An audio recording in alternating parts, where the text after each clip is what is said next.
बिस्मिल्लाहिर्रहमानिर्रहीम अस्सलाम वालेकुम। आज हम जो टॉपिक करने जा रहे हैं वो है ग्लोबल अलाइनमेंट कि ग्लोबल अलाइनमेंट किस तरह की जाती है।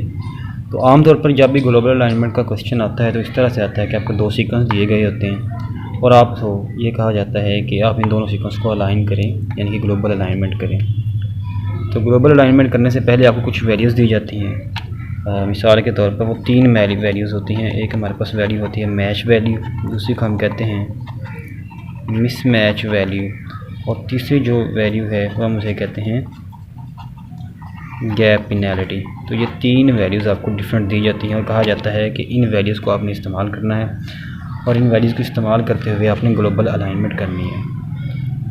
मिसाल के तौर पर हमारे पास जो ग्लोबल अलाइनमेंट की जो मैच वैल्यू है वो आपको दी जाती है 1, और इसी तरह से मिसमैच वैल्यू -1, और गैप पेनल्टी जो आपको दी गई है -2। इनकी ये वैल्यूज़ हम अज्यूम कर लेते हैं और इन वैल्यूज़ को अज्यूम करते हुए हम ग्लोबल अलाइनमेंट करेंगे। अब देखिए हमारे पास क्या है, इस सीक्वेंस के अंदर अगर हम देखें तो हमारे पास 6 रेजिड्यूज़ हैं, 1 2 3 4 5 6, इसी तरह से 1 2 3 4 5 6। तो आपने करना क्या है कि मैट्रिक्स बनानी है, जितने रेजिड्यूज़ हो, मिसाल के तौर पर ये भी कितने हैं 6 हैं और ये भी कितने हैं 6 हैं, ठीक है, 6 और 6 ये हमारे पास रेजिड्यूज़ हैं। तो आपने करना क्या है कि ये जो सीक्वेंस नंबर 1 है इसे ख़ास वक्फे पर क्या कर लेना है कि ख़ास वक्फे के बाद से आपने लिख लेना है। मिसाल के तौर पर इस तरह से A T A G G G, ये हमारे पास क्या हो गया, सीक्वेंस नंबर 1 हमने हॉरिजॉन्टली लिख लिया। और जो दूसरा सीक्वेंस है आपने थोड़ी सी यहाँ पर ए से पहले इतनी जगह छोड़ लेनी है कि एक नीचे कॉलम बन जाए पूरा का पूरा, ठीक है। तो आपने क्या करना है कि ये सीक्वेंस नंबर 2 है, आपने थोड़ी सी जगह इस तरफ छोड़ के यहाँ से स्टार्ट कर देना है, यहाँ से स्टार्ट कर देना है A T A G G G, ये हमारे पास क्या है, सीक्वेंस नंबर 2 है। असल में करना क्या है कि जो आपने मैट्रिक्स बनानी है, या कह लें आपने हॉरिजॉन्टल या वर्टिकली रोज और कॉलम बनाने हैं, तो आपने याद रखना है कि जितने सीक्वेंस के अंदर रेजिड्यूज़ होंगे उनसे एक एक ज़्यादा बनाना है। मिसाल के तौर पर देखें 1 2 3 4 5 6 रेजिड्यूज़ हमारे पास क्या सीक्वेंस नंबर 1 के पास हैं और 6 ही रेजिड्यूज़ सीक्वेंस नंबर 2 के पास हैं। तो आपने जब मैट्रिक्स बनानी है तो आपने क्या करना है, उससे एक एक ज़्यादा बनानी है। मिसाल के तौर पर आपने बनानी है 7 क्रॉस 7 की, ठीक है, 7 ही आपने रोज़ बनानी है और 7 ही कॉलम बनाने हैं, हॉरिजॉन्टली और वर्टिकली भी। मिसाल के तौर इस तरह से हमारे पास आ जाएगा कि ये हमारे पास 1 रो 2 3 4 5 6 और 7, इस तरह से आपने क्या बना लिया, 7 आपने कॉलम बना लिए हैं। इसी तरह से आपने 7 रोज़ बनानी है पहली, ठीक है। ये जो पहली है ये आपने खाली रखनी है, यानी कि ये वाली जगह जो आएगी पहली रो और पहला कॉलम जो है ये खाली रखना है। इस तरह से 2 3 4 5 6, और इस तरह से हमने क्या कर लिया, 7 क्रॉस 7 का एक मैट्रिक्स बना लिया। तो इसमें किया क्या है अभी तक कि जो हमारे पास दो सीक्वेंस होते हैं उसके अंदर जितनी बेसिस पाई जाती है, या फिर हम इसे रेजिड्यूज़ भी कहते हैं, जितने रेजिड्यूज़ पाए जाते हैं उससे एक ज़्यादा आपने रो और कॉलम बनाना है, ठीक है। हॉरिजॉन्टली इस तरह से आपने एक रो ज़्यादा बना ली है, वर्टिकली एक कॉलम ज़्यादा बना ली है। बाकी ये जो अगर हम यहाँ से स्टार्ट करें यहाँ तक ये 6 क्रॉस 6 का बनता है, और ये जो ऊपर है ये 7th जो हमारे पास रो और कॉलम आ जाता है। अब आपने करना क्या है कि याद रखना है जहाँ पर आकर ये रो और पहली रो और पहला कॉलम आकर मिल रहा है, यानी कि ये वो जो हमारे पास कॉलम बनता है ये वो जगह है जहाँ पर आकर पहली रो और पहला कॉलम मिला है। तो आपने इसके अंदर 0 लिखना है। यहाँ पर याद रखना है कि हमेशा जहाँ पर आकर पहली रो और पहला कॉलम मिलता है वहाँ पर जो पहली एंट्री आपने लिखनी है वो 0 लिखनी है, ठीक है। इस तरह से आपने अब हॉरिजॉन्टली मूव करना है और वर्टिकली भी मूव करना है।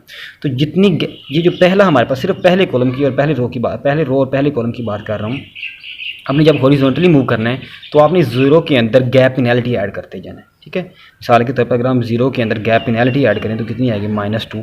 अब इस -2 के अंदर आपने गैप पेनल्टी ऐड करनी है तो कितनी आएगी, -4। इस तरह से -6 आ जाएगी, -6 के अंदर गैप पेनल्टी ऐड की तो -8 -10 -12। इसी तरह से जब हम नीचे की तरफ आएंगे सेम काम करना है, आपने -2 -4 -6 -8 -10 और -12। यहाँ तक तो बिल्कुल आसान है कि आपने क्या करना है, जो एक रो और एक कॉलम हमने एक्स्ट्रा बनाया था वो जहाँ पर आकर मिलेंगे आपने 0 लिख लेना है। और इसी तरह से हॉरिजॉन्टली भी गैप पेनल्टी, अगर यहाँ पर कोई और है तो आपने उतनी ऐड करते जाना है जितनी गैप पेनल्टी होगी, तो आपने इस तरह से हॉरिजॉन्टली ऐड करते जाना है। जितना आंसर आएगा फिर उसके अंदर गैप पेनल्टी ऐड करेंगे, फिर उसके अंदर अल्टीमेटली एंड तक जाएंगे। इसी तरह से हम वर्टिकली भी गैप पेनल्टी ऐड करते जाएंगे। तो ये था अब तक के लिए सबसे आसान चीज़ें। अच्छा, अब 3 तरह की हमारे पास वैल्यूज़ होती हैं। एक हमारे पास वैल्यू होती है हॉरिजॉन्टल वैल्यू, यहाँ एक होती है हॉरिजॉन्टल वैल्यू कहते हैं, और एक नीचे की तरफ जो हमारे पास वैल्यू होती है हम उसे कहते हैं वर्टिकल वैल्यू कहते हैं। और एक हमारे पास इस तरह से कॉर्नर वाइज होती है, इसे हम कहते हैं डायगोनल वैल्यू। ठीक है, डायगोनल वैल्यू। तो ये 3 वैल्यूज़, अब 3 वैल्यूज़ के हैं। आपने करना क्या है, ये जो अगर हम क्या करें इसके अंदर ये जो ऊपर से नीचे वैल्यू आएगी हम इसे कहेंगे हॉरिजॉन्टल वैल्यू, ठीक है, सॉरी वर्टिकल वैल्यू। और हमारे पास इस तरह से जो वैल्यू आएगी उसे कहेंगे हम हॉरिजॉन्टल वैल्यू। और जो यहाँ से वैल्यू आएगी और यहाँ से वैल्यू जो हमारे पास आएगी उसे हम कहेंगे डायगोनल वैल्यू। अब आपने करना क्या है कि ये जो दोनों हॉरिजॉन्टल वैल्यू और वर्टिकल वैल्यू इसके अंदर तो सिंपली आपने ये करना है, ऐड कर देना है इसको, गैप पेनल्टी इसके अंदर ऐड कर देनी। जितनी भी हमारे पास ये हमारे पास हॉरिजॉन्टल और वर्टिकल वैल्यू है, मिसाल के तौर पर हॉरिजॉन्टल वैल्यू -2 है, इसी तरह से वर्टिकल वैल्यू भी -2 है। तो आपने इन दोनों -2 यानी कि ऊपर और जो नीचे ये जो साइड पर वैल्यू है इसके अंदर आपने गैप पेनल्टी ऐड करनी है, सिंपली गैप पेनल्टी ऐड करनी है। मिसाल के तौर पर अगर हम इस -2 के अंदर गैप पेनल्टी ऐड करें तो आपने यहाँ पर एक दफ़ा छोटा सा लिख लेना है, -4 आ जाएगा। यहाँ पर भी अगर हम इसकी ऐड करें वैल्यू तो यहाँ पर भी कितना आ जाएगा, -4 आ जाएगा। ठीक है। अच्छा, अब याद रखना ये जो हमारे पास डायगोनल वैल्यू है ये अब हमारे पास 2 तरह की है, जहाँ पर आप मैच भी आ सकता है और दूसरी वैल्यू आपकी मिस मैच ये भी आ सकती है। अब ये क्या है, अब ये देखना है कि ये जो हमारे पास रेजिड्यू है, ठीक है, ये रेजिड्यू और यहाँ पर हमने वैल्यू ऐड करनी है। मिसाल के तौर पर अब हमने एक तो ये रेजिड्यू है और इसकी वैल्यू हमने ऐड करनी है, तो देखना है ये दोनों एक जैसे हैं या डिफरेंट है। मिसाल के तौर पर हम क्या कर रहे हैं, ये ए और ये ए, इन दोनों को देखेंगे तो ये क्या मैच है। तो जब ये मैच करेंगे तो आपने करना क्या है, ये जो डायगोनल वैल्यू इसके अंदर मैच की वैल्यू ऐड कर देंगे। ठीक है, अगर मिसाल के तौर पर ये मैच ना कर रहे होते तो हमने मिस मैच की वैल्यू ऐड करनी थी। तो अब इसके अंदर हम मैच की वैल्यू अगर ऐड करें तो क्या 0 + 1 कितना आएगा, 1। तो 3 वैल्यू हमारे पास आ गई, -4 और 1। ठीक है, हॉरिजॉन्टली वर्टिकली डायगोनल, इस तरह से आपने सभी के अंदर करना है। और लेकिन जब हमने मेन वैल्यू लिखनी है, जो बेसिक वैल्यू हमने यहाँ पर हमारा जो जवाब आएगा वो बेसिकली कौन सा होगा, आपने मैक्सिमम वैल्यू लिखनी है। याद रखना कि जो इन तीनों में से मैक्सिमम वैल्यू आएगी वो सिर्फ लिखनी है। अब इनमें से मैक्सिमम कौन सी है, -4 और 1, कि ये माइनस के अंदर है, तो जितना माइनस होता जाएगा उतनी बेसिकली वैल्यू कम होती जाती है। तो +1 यहाँ पर क्या है हमारे पास मैक्सिमम वैल्यू है। ठीक है, यहाँ पर +1 मैक्सिमम वैल्यू है। अच्छा, अब यह पर ये जो चीज़ है ये तो चीज़ समझ आपको आ गई होगी कि ये जो मैक्सिमम वैल्यू होती है हमने वो लिखनी होती है, जो उससे कम वैल्यूज़ होती है हमने वो नहीं लिखनी होती। और अब हमारे पास आता है कि हमने एरो कौन सा शो करना है। मैंने तो इसे क्या लिख दिया है कि परमानेंट से ही लिख दिया, लेकिन आप इसके लिए ये कर सकते हैं कि पहले आप ये सारा काम लेड पेंसिल से करें, कच्ची पेंसिल से करें, और जो हमारे पास क्या जहाँ से हमारे पास मैक्सिमम वैल्यू आ रही सिर्फ वही एरो आपने शो करना है। आप देखें ये जो 1 है मैक्सिमम वैल्यू सिर्फ डायगोनल वैल्यू से आ रहा है, तो आपने सिर्फ ये जो डायगोनल वैल्यू है यहाँ पर ये सिर्फ यही एरो शो करना है, ये वाला एरो आप किसी काम के नहीं है। अगर मिसाल के तौर पर ऐसा होता है यहाँ पर भी 1 वैल्यू आ रही होती, यहाँ पर भी 1 आ रही होती, तो आपने तीनों एरो शो करने थे, या 2 एरो से हमारे पास मैक्सिमम वैल्यू आ रही होती तो आपने दोनों एरो शो करने थे। यानी कि जितने एरो से जितनी जगह से हमारे पास मैक्सिमम वैल्यू आ रही होती है आपने उतने ही एरो शो करने होते हैं। अच्छा, ये वाला लेट से हम हमारे पास ये जो दूसरी वैल्यू है हम इसके लिए क्या करेंगे, इसी तरह से कि डायगोनल वैल्यू ऐड करेंगे, एक हमारे पास वर्टिकल वैल्यू ऐड करेंगे और हॉरिजॉन्टल वैल्यू ऐड करेंगे। अब देखिए हमारे पास अगर हम ये जो मैंने बताया हॉरिजॉन्टल और वर्टिकल के अंदर आपने सिंपली गैप पेनल्टी ऐड करनी है। अच्छा जी, तो अब आपने क्या करना है सिंपली कि हॉरिजॉन्टल वैल्यू के अंदर गैप पेनल्टी, वर्टिकल वैल्यू के अंदर ये वर्टिकल वैल्यू के अंदर भी गैप पेनल्टी, हॉरिजॉन्टल वैल्यू के अंदर भी गैप पेनल्टी ऐड करनी है। तो आपने इस छोटा सा एक साइड पे लिख लेना है। अच्छा, ये हमारे पास अब ये जो हॉरिजॉन्टल वैल्यू है ये क्या है, 1 है। 1 के अंदर गैप पेनल्टी ऐड करेंगे तो ये कितना हो जाएगा, 1 - 2, ये हमारे पास आ जाएगा -1। ठीक है, इसी तरह से -4 - 2 -6। अब -2, अब ये देखिए मैच है या मिस मैच, ये यहाँ पर A है यहाँ पर T है, तो यहाँ पर मिस मैच आएगा।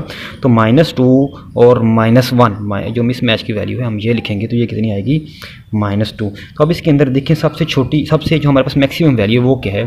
तो अब यहाँ पर आप आसानी से देख सकते हैं कि हमारे पास जो सबसे हमारे पास यहाँ पर मैक्सिमम वैल्यू है वो है -1। ठीक है। तो आप यहाँ पर जो एरो शो करेंगे वो कौन सा करेंगे, सिर्फ ये एरो शो करेंगे, ठीक है। इसी तरह से यहाँ पर सिर्फ एरो आपने कौन सा शो करना है, ये बाकी एरो आपने बाद में रिमूव कर देने। और ये जो आपने छोटी छोटी वैल्यू हम ये अपनी आसानी के लिए लिख रहे हैं, ठीक है। तो आपने सिर्फ ये जो सेंटर में वैल्यू है ये वाली शो करनी, बाकी इनमें से कोई भी शो नहीं करनी। इसी तरह से अगर हम इससे नेक्स्ट वैल्यू देखें तो ये इस तरह से हमारे पास आ जाएगी, इस तरह से डायगोनल वैल्यू, वर्टिकल वैल्यू और हॉरिजॉन्टल वैल्यू आ जाएगी।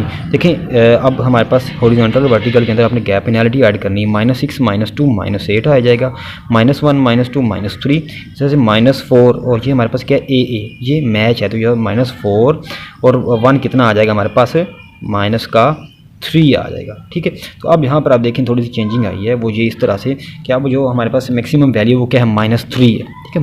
ये -8 है, ये तो बहुत ही ज़्यादा कम है। तो इसी तरह से आप देखें ये हमारे पास 2 एरो से आ रही है, डायगोनल से भी ये हमारे पास वैल्यू जो है वो आ रही है। इसी तरह से हमें डायगोनल का भी एरो शो करना है, बाद में पक्का कर देना है, और हॉरिजॉन्टल भी कर देना है, ये आपने रिमूव कर देना है बाद में। इसी तरह से आप सारे करते जाएंगे। अब एक और कर लेते हैं मिसाल के तौर पर, इस तरह से एक डायगोनल वैल्यू, वर्टिकल वैल्यू और हॉरिजॉन्टल वैल्यू। -3 और -2 गैप पेनल्टी, -5 -8 -2 -10 आ जाएगा, और -6 और देखें एडेनिन और जो हमारे पास गवानीन है ये क्या मिस मैच है, तो -1, तो यहाँ पर क्या आ जाएगा -7 आ जाएगा, ठीक है। तो यहाँ पर मैक्सिमम वैल्यू कौन सी है, यहाँ पर -5 जो है, ठीक है।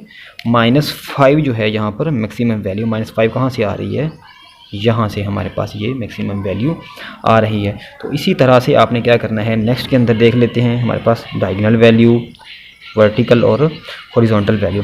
अब देखिए हमारे पास नीचे की तरफ -10 -2 कितना हो जाएगा, -12 हो जाएगा।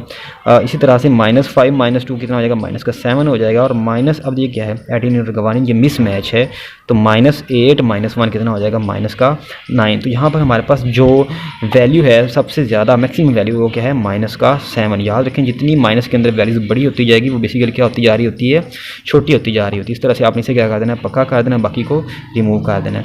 अब आगे देख लेते हैं हमारे पास किस तरह से है, diagonal value, vertical value, horizontal value. -12 और -14 आ जाएगा, -7 -2 -9 आ जाएगा। और डायगोनल वैल्यू के अंदर ये भी मिस मैच है, हमारे पास माइनस का क्या आ जाएगा, 11 आ जाएगा। तो ये हमारे पास सबसे मैक्सिमम वैल्यू क्या है, -9। इसी तरह से आपने सारा का सारा जो है वो फिल कर लेना। और अब फिर आप एट द एंड क्या देखेंगे कि जो हमारे पास क्या है, एक यहाँ से इस तरह से सेंटर में एक ऐसी वैल्यू आएगी जो तीनों से सेम आ रही होती है, यानी कि डायगोनल भी आ रही होती है सेम, हॉरिजॉन्टल भी सेम आ रही होती है, वर्टिकल भी सेम आ रही होती है। इस तरह से हमारे पास डायगोनल वैल्यू इस तरह से, ये जो सारी यहाँ पर जो वैल्यूज़ आएंगी वो इस तरह से आएंगी कि उसके अंदर आप देखेंगे कि एरो इस तरह से आएंगे कि यहाँ से भी वैल्यू आ रही होगी, यहाँ से भी वैल्यू आ रही होगी, और हमारे पास यहाँ से भी वो वैल्यू आ रही होगी। तो एट द एंड यहाँ पर तीनों वैल्यू हमारे पास क्या आ रही होती, तीनों जगह से ही वैल्यू आ रही होती है। इसका मतलब क्या है कि वहाँ पर सिमिलैरिटी पाई जा रही है दोनों सीक्वेंसेस के अंदर। तो एट द एंड जो हमारे पास आपने सीक्वेंस इस तरह से लिखना होगा, ATAGGG, इस तरह से दूसरा सीक्वेंस ATAGGG,